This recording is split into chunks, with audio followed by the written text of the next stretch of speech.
Hello and welcome to section 4.4 on indefinite integrals. In section 4.3, the fundamental theorem of calculus gave us a connection between integration and differentiation. In part 1, we saw that differentiation and integration are reversals of one another. That is, the derivative of the definite integral from a constant a to a variable x of f of t is f of x.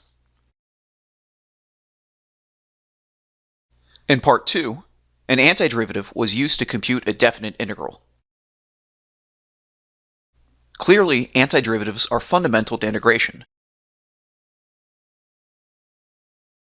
We formalize this relationship with the definition of indefinite integrals.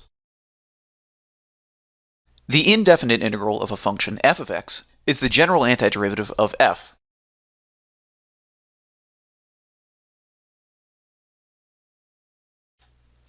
We use the term definite for a definite integral because it represents the net area of a defined region. That is, given the bounds a and b and a function f, the area of interest is defined. The term indefinite is used for antiderivatives because they represent the area of a yet-to-be-defined region. We have the function, but the bounds have not been specified.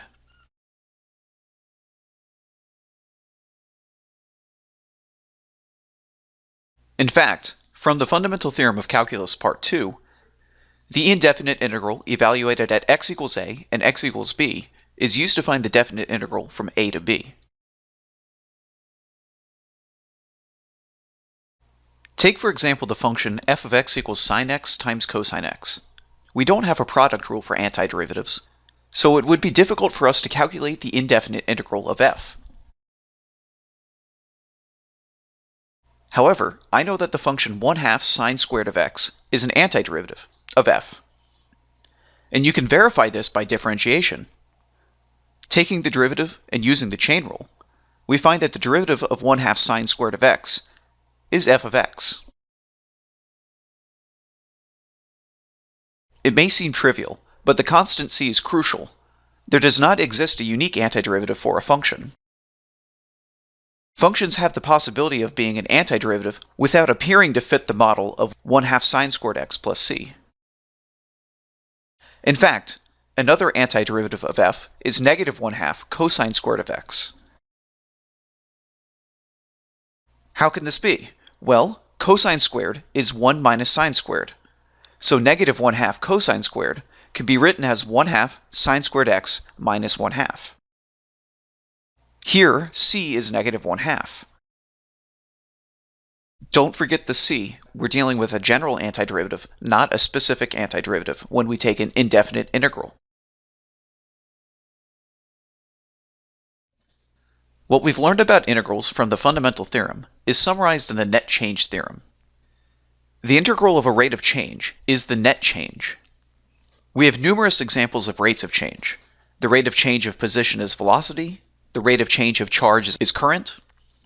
The rate of change of cost is marginal cost, and so on. For example, if it is known that a dam is leaking at a rate of 2,000 plus 140 t gallons of water per minute from time t equals 0 to t equals 9 minutes. The net amount of water which is leaked from the dam over the 9 hours, over the 9 minutes, is the integral from 0 to 9 of dv dt. The indefinite integral, or the antiderivative, is v. So the net change of water, the total number of gallons leaked over the 9 minutes, is 23,670 gallons.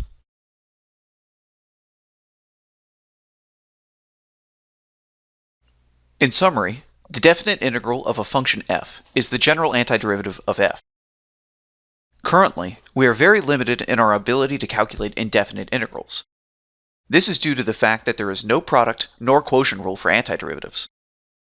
However, in our next section, we will acquire a technique which will allow us to undo the chain rule. That is, undo differentiation of composition of functions.